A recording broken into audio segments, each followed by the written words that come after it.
हाँ जी दोस्तों, जय श्री राम। कैसे हैं आप सब? I hope that you all are doing absolutely amazing.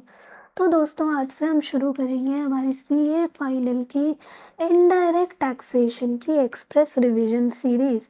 And आज की इस वीडियो में हम कवर करेंगे हमारे chapter number 1, introduction and concept of GST. ठीक है, तो चलो बिना किसी देरी के हम अपना रिवीजन स्टार्ट करते हैं। सबसे पहले दोस्तों मुझे आप बताओ, टैक्स होता क्या है? टैक्स एक मैंडेटरी एक्सटॉर्शन ऑफ फंड्स होता है एंड ये एक तरीके का मैंडेटरी फाइनेंशियल बर्डन होता है इंडिविजुअल्स के ऊपर। अच्छा, टैक्स लगाया क्यों जाता है दोस्तों? क्योंकि हमारे देश की जो गवर्नमेंट होती है उसको कंट्री के डेवलपमेंट्स एंड कंट्री के सोशियो इकोनॉमिक ऑब्जेक्टिव्स को फुलफिल करने के लिए फंड्स की रिक्वायरमेंट होती है, जो कि गवर्नमेंट टैक्स कलेक्ट करके फुलफिल करती है। अच्छा, कितने तरीके के टैक्सेस हुआ करते हैं? दो तरह के टैक्स होते हैं दोस्तों, direct tax and indirect tax. GST कौन सा तरीके का टैक्स है दोस्त? जीएसटी इनडायरेक्ट टैक्स होता है। एंड जीएसटी का मतलब क्या होता है? गुड्स एंड सर्विसेज की सप्लाई के ऊपर लगने वाला टैक्स। अच्छा, जीएसटी हमारा कब आया? 1 जुलाई 2017 को आया। तो क्या 1 जुलाई 17 से पहले टैक्स लगा ही नहीं करते थे? इनडायरेक्ट टैक्स लगा ही नहीं करते थे? नहीं दोस्तों, ऐसी बात नहीं है। 1 जुलाई 2017 से पहले एक क्या, हमारे यहाँ 17 तरीके के टैक्सेस हुआ करते थे। 17 तरीके के टैक्सेस, हाँ, जैसे कि आपका सेंट्रल एक्साइज टैक्स, आपका service tax, VAT, CST, entry tax and और भी बहुत सारे तरीके के टैक्स हुआ करते थे दोस्तों। एंड हर एक टैक्स का ना सेपरेट एक्ट हुआ करता ना। एंड हर एक टैक्स में और हर एक एक्ट में मल्टीपल टैक्सेबल इवेंट्स हुआ करते थे दोस्तों। ठीक है, एंड इसके अलावा ना क्या होता था, एक जो सबसे बड़ा ड्रॉबैक था पुराने टैक्स रिजाइम में, वो था कैस्केडिंग इफेक्ट एंड हमारा डबल टैक्सेशन। ठीक है, इन्हीं सब ड्रॉबैक्स को रिमूव करने के लिए, एलिमिनेट करने के लिए गवर्नमेंट 1 जुलाई 17 को जीएसटी लेकर के आई। ठीक है, जीएसटी में क्या होने लगा, वन नेशन वन टैक्स हो गया। तो multiple taxes and multiple acts का जो ड्रॉबैक था वो भी खत्म हो गया हमारा। इसके अलावा एक एक्ट था, तो उसी की वजह से सिर्फ एक ही टैक्सेबल इवेंट जीएसटी के अंदर होता है, जो कि होता है सप्लाई। ठीक है, एंड काफी हद तक जीएसटी में कैस्केडिंग इफेक्ट और डबल टैक्सेशन को भी एलिमिनेट करने की कोशिश करी गई। अब दोस्तों, कहने को तो वन नेशन वन टैक्स होता है, लेकिन हमारे कंट्री में ना डुअल जीएसटी मॉडल फॉलो होता है, जिसकी वजह से एक टैक्स क्या, हमारे यहाँ पे 5 तरीके के टैक्सेस लगा करते हैं। डुअल जीएसटी मॉडल का मतलब क्या होता है दोस्तों? डुअल जीएसटी मॉडल मतलब कि जो सेंट्रल गवर्नमेंट है एंड जो स्टेट गवर्नमेंट है, इन दोनों ही गवर्नमेंट्स को जीएसटी कलेक्ट करने का राइट है। इसीलिए हमारे यहाँ पर एक टैक्स नहीं बल्कि 5 तरीके के टैक्स लगते हैं, यानी कि आपका CGST, SGST, UTGST, IGST, compensation cess. ठीक है, अब एक चीज और, कि जीएसटी जो होता है ये हमारा डेस्टिनेशन बेस्ड टैक्स होता है। डेस्टिनेशन बेस्ड टैक्स का मतलब क्या, कि जिस स्टेट में गुड्स एंड सर्विसेज कंज्यूम हो रही है ना दोस्तों, उसी स्टेट को जीएसटी का पैसा मिलता है। ठीक है, यानी कि सपोज करो 18% अगर टैक्स का रेट है, तो इसमें से 9% तो सेंट्रल गवर्नमेंट को मिल जाएगा।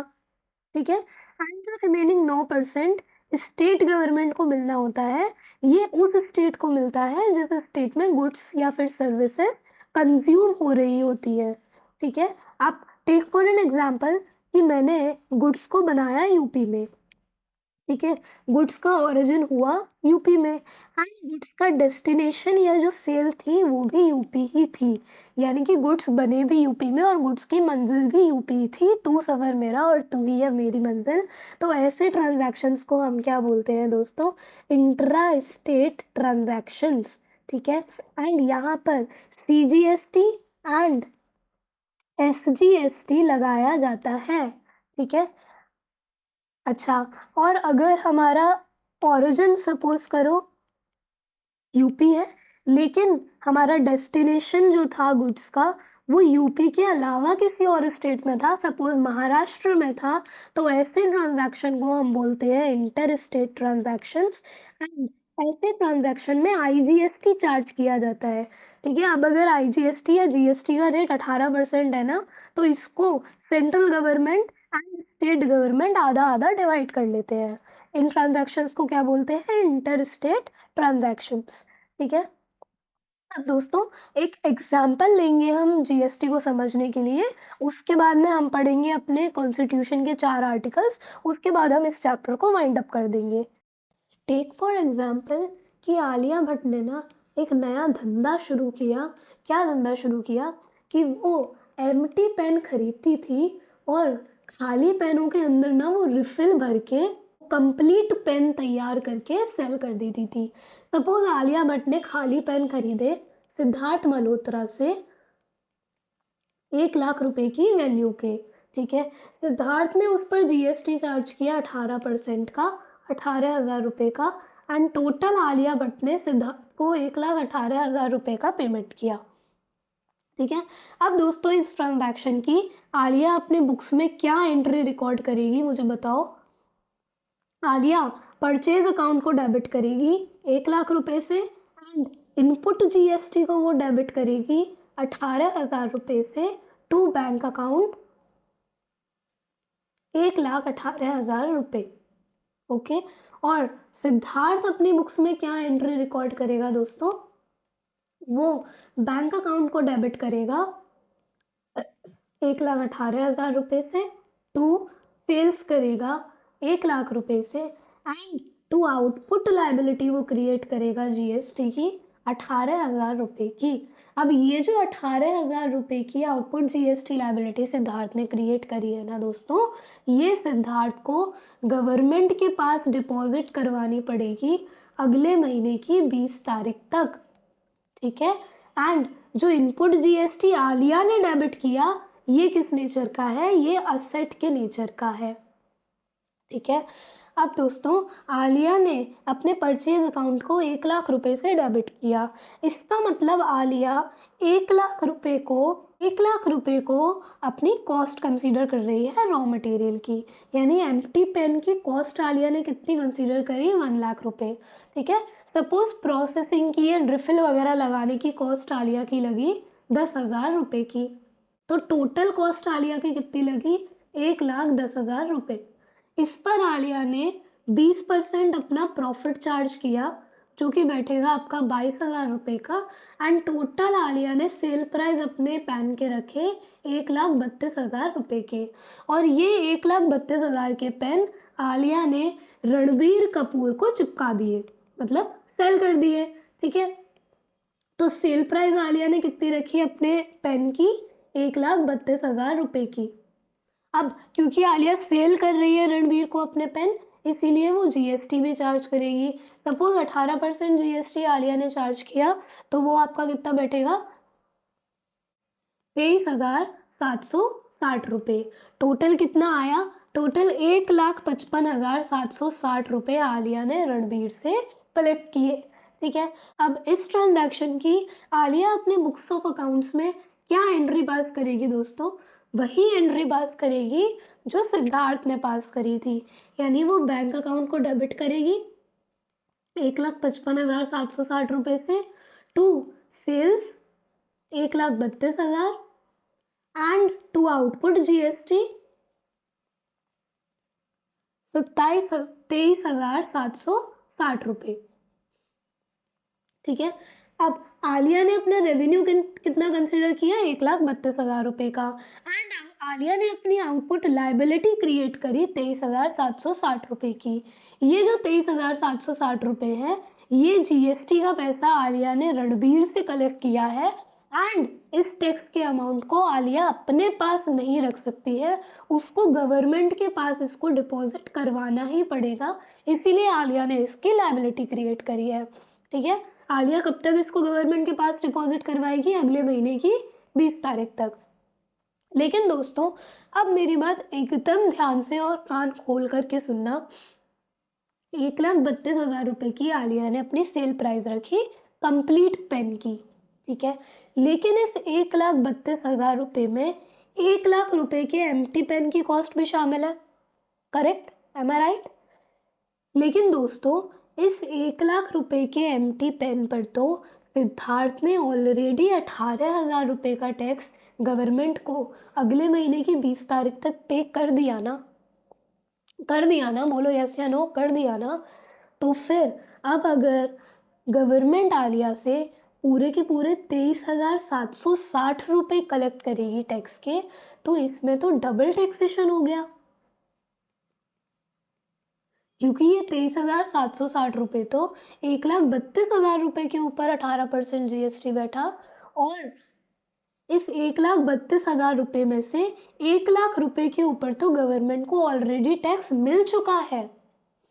इसीलिए गवर्नमेंट ने आलिया को क्या बोला, गवर्नमेंट ने बोला सुन बे आलिया, तू क्या कर कि तूने जो 18,000 रुपए का टैक्स सिद्धार्थ मल्होत्रा को दिया था उतना लेस करके अपनी नेट टैक्स लायबिलिटी कैलकुलेट कर, एंड जो भी तेरी नेट टैक्स लायबिलिटी निकल करके आए उसको मेरे पास अगले महीने की 20 तारीख तक डिपॉजिट करवा देना।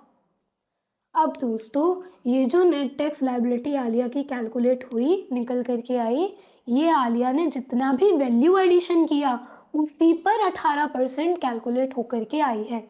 आलिया ने वैल्यू एडिशन कितना किया था, 32,000 रुपये का, ठीक है।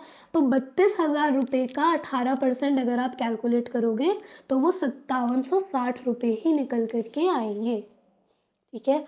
अब दोस्तों ये जो 18,000 रुपये का बेनिफिट गवर्नमेंट ने आलिया को दिया, इसको हम क्या बोलते हैं जीएसटी में, आईटीसी बोलते हैं, ठीक है, इनपुट टैक्स क्रेडिट बोलते हैं।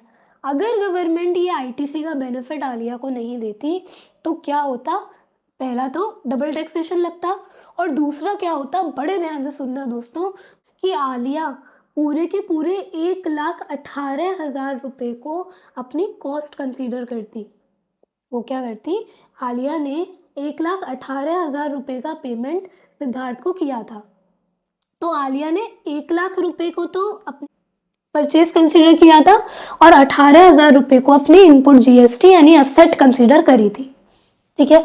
अब अगर 18,000 रुपये का आईटीसी गवर्नमेंट आलिया को नहीं देती तो आलिया क्या करती, अपनी परचेज अकाउंट को वो डेबिट करती पूरे के पूरे 1,18,000 रुपये से टू बैंक अकाउंट करती 1,18,000 रुपये। इससे क्या होता कि आलिया रॉ मटेरियल की कॉस्ट कंसीडर करती 1,18,000 की, इसमें वो अपनी प्रोसेसिंग कॉस्ट, रिफिल वगैरह बनाने की कॉस्ट डालती 10,000 की, टोटल कॉस्ट आलिया की निकल करके आती 1,28,000 रुपये। इस पे वो प्रॉफिट चार्ज करती 20% का, जो कि बैठता 25,600 रुपये,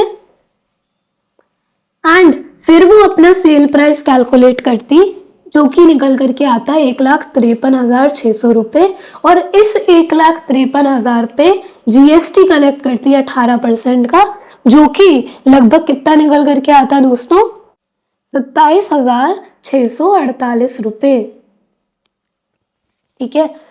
ऐसा करने से होता क्या दोस्तों, सबसे पहले तो जो सेल प्राइस पहले आलिया ने 1,32,000 रुपये का रखा हुआ था, वो सेल प्राइस अब आलिया ने बढ़ा करके कितना कर दिया, 1,53,600 रुपये। तो इससे क्या होता, इन्फ्लेशन क्रिएट होती मार्केट में, ठीक है।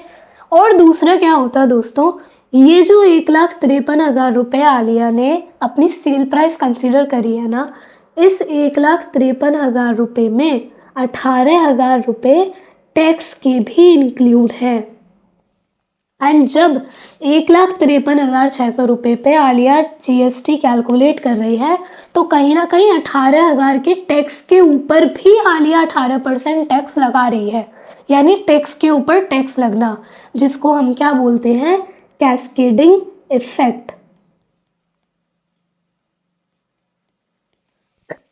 तो इन्हीं 3 चीजों को एलिमिनेट करने के लिए गवर्नमेंट ने जीएसटी के अंदर आईटीसी का सिस्टम डेवलप किया, ठीक है। तो यही सब चीज़ें हैं जो कि हमारे पुराने टैक्स डिज़ाइन के जितने भी ड्रॉबैक्स थे ना दोस्तों, इन सभी ड्रॉबैक्स को एलिमिनेट करते हैं जीएसटी के अंदर। ठीक है, अब दोस्तों हमने अपना कॉन्सेप्ट समझ लिया है जीएसटी का। अब हम क्या करेंगे, कुछ 2-3 बातें और हैं जो हम डिस्कस करेंगे, उसके बाद हम इस चैप्टर को वाइंड अप कर देंगे। दोस्तों अगर आपको पता हो तो लगभग हर गुड्स एंड सर्विस के ऊपर जीएसटी चार्ज होता है, लेकिन 4 तरीके के गुड्स ऐसे हैं जिनके ऊपर या तो जीएसटी लगता ही नहीं है या फिर जीएसटी के साथ साथ ओल्ड टैक्स डिजाइन भी लगाया जाता है। कौन से 4 प्रोडक्ट्स हैं दोस्तों, इनको मैं प्यार से बुलाती हूँ 5 टन शराब और ओपियम। क्या बात कर रहे हो मैम, हे प्रभु, हे हरे राम कृष्ण जगन्नाथम, ये क्या बात कर दी मैम आपने। दोस्तों मेरी बात पूरी सुनो और ध्यान से सुनो। 5 का मतलब होता है 5 पेट्रोलियम प्रोडक्ट्स, यानी कि आपका petrol, diesel, crude oil, natural gas and ATF. टन का मतलब होता है tobacco and other tobacco products. शराब का मतलब, अच्छा अब शराब का मतलब भी तुम्हें मैं बताऊंगी, कुछ तो शर्म कर लो। जस्ट किडिंग, शराब का मतलब होता है लिकर, और ओपियम का मतलब होता है opium, hemp and other narcotics drugs. अच्छा, 5 पेट्रोलियम प्रोडक्ट्स पर टैक्स लेने का किसको राइट होता है दोस्तों, सेंट्रल गवर्नमेंट को। वाई, बिकॉज इस पे ना सेंट्रल एक्साइज ड्यूटी प्लस आपका सीएसटी चार्ज किया जाता है। टोबैको पर किसका राइट होता है दोस्तों, टोबैको पर लगाई जाती है state excise duty and GST, यानी यहाँ पे दोनों तरफ से मारते हैं दोस्तों। अच्छा, लिकर के ऊपर, शराब के ऊपर किसका हक होता है दोस्तों, शराबी का।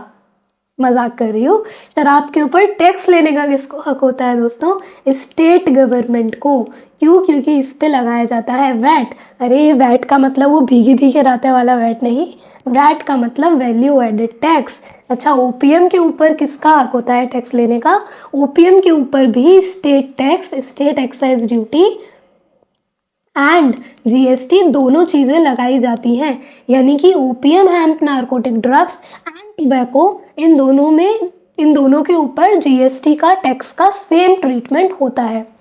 ठीक है, चलो दोस्तों अब बस हम अपने कॉन्स्टिट्यूशन के 4 आर्टिकल्स और रिवाइज कर लेते हैं, उसके बाद हम इस चैप्टर को वाइंड अप कर लेंगे। तो 4 तरीके के आर्टिकल्स हमारे सिलेबस में हैं दोस्तों। कौन से आर्टिकल्स हैं, article 246 A, article 269 A, article 279 A and article 366। 246 ए क्या बोलता है, ये बोलता है दोस्तों कि जो दोनों ही गवर्नमेंट्स हैं, यानी कि state government and central government, इन दोनों गवर्नमेंट के पास राइट है जीएसटी के रिगार्डिंग लॉ फ्रेम करने का एंड टैक्स कलेक्ट करने का। और दूसरी बात 246 से क्या बोलता है कि जो इंटर स्टेट ट्रांजैक्शंस होते हैं, उन इंटर स्टेट ट्रांजैक्शंस में एक्सक्लूसिव पावर है पार्लियामेंट की लॉ फ्रेम करने की। यानी कि आईजीएसटी लगता है ना इंटर स्टेट ट्रांजैक्शन में, तो आईजीएसटी के रिस्पेक्ट में लॉ फ्रेम करने की एक्सक्लूसिव पावर है पार्लियामेंट के पास। ठीक है, अच्छा अब 246 ए को याद कैसे रख सकते हैं हम, यहाँ पे ना 2 + 2 4, 4 + 2 6, यानी कि 2 2 2 2 ऐड हो रहा है, तो हम उससे याद कर सकते हैं कि 2 2 2 ऐड हो रहा है, यानी कि दोनों ही गवर्नमेंट के पास पावर है लॉ एंड टैक्स फ्रेम करने की जीएसटी के रेस्पेक्ट में। 269 ए क्या बोलता है, ये बोलता है कि जो भी आईजीएसटी कलेक्ट किया जाएगा ना, उस आईजीएसटी को central government and state government आधा आधा डिस्ट्रीब्यूट कर लेंगे। तो 269 में ए से आप याद कर सकते हो कि आधा आधा central government and state government IGST distribute कर लेंगे। फिर आता है 279 ए, ये क्या बोलता है कि जीएसटी काउंसिल बनाई जाएगी कॉन्स्टिट्यूशन के 101st अमेंडमेंट एक्ट के कमेंस होने के 60 डेज के अंदर अंदर। जीएसटी काउंसिल का काम क्या होगा कि अगर कोई भी चेंजेस लेकर के आने हैं ना लॉ में, तो वो चेंजेस सबसे पहले जीएसटी काउंसिल में जा कर के डिस्कस होंगे। ठीक है। अगर उन चेंजेस को जीएसटी काउंसिल में 75% या उससे ज़्यादा वोट्स का अप्रूवल मिल जाएगा ना, तो फिर उन चेंजेस को पार्लियामेंट के सामने पुटअप किया जाएगा एंड फिर जब पार्लियामेंट का अप्रूवल मिल जाएगा तब इनके रिस्पेक्ट में नोटिफिकेशन पास होगा और उनको इफेक्ट में लेकर के आया जाएगा। ठीक है। अब दोस्तों 75% के वोट्स को काउंट करने के लिए क्या किया जाता है, सेंट्रल गवर्नमेंट के वोट को 1/3 वेटेज प्रोवाइड कराई जाती है एंड स्टेट गवर्नमेंट के वोट्स को 2/3 वेटेज प्रोवाइड कराई जाती है of the total votes cast and 50% of the votes की वेटेज होती है कोरम के लिए। ठीक है। किस तरीके के मैटर्स जीएसटी काउंसिल में डिस्कस होते हैं दोस्तों, जैसे कि अगर हमारे को टैक्स रेट चेंज करना है किसी का, या हमें एग्जेम्पशन से रिलेटेड कुछ अमेंडमेंट लेकर के आने हैं, या फिर जो थ्रेशोल्ड लिमिट होती है टर्नओवर की 10-20-40 लाख की, तो उसके रिस्पेक्ट में, या फिर अगर स्पेशल रेट से रिलेटेड कुछ नोटिफिकेशन लेकर के आने हैं, या जो स्पेशल कैटेगरी की हमारी स्टेट्स होती है उनके रिस्पेक्ट में कुछ अगर नोटिफिकेशन लेकर के आना है, तो ये कुछ मैटर्स हैं जो कि जीएसटी काउंसिल में डिस्कस होते हैं। इसके बाद में हमारा आता है आर्टिकल 366। ये बिल्कुल ही कचरा आर्टिकल है दोस्तों। ये क्या बताता है कि जीएसटी क्या है, गुड्स एंड सर्विस के ऊपर लगने वाला टैक्स। गुड्स का मतलब क्या है, किसी भी तरीके की मूवेबल प्रॉपर्टी को हम गुड्स बोलते हैं एंड सर्विस का मतलब क्या है, जो गुड्स नहीं है वो सर्विस है।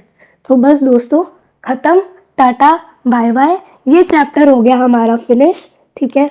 इस चैप्टर से रिलेटेड आपके एग्जाम में कोई डायरेक्ट क्वेश्चन नहीं आने वाला है, तो इसीलिए इसकी हम क्वेश्चन की प्रैक्टिस नहीं करेंगे।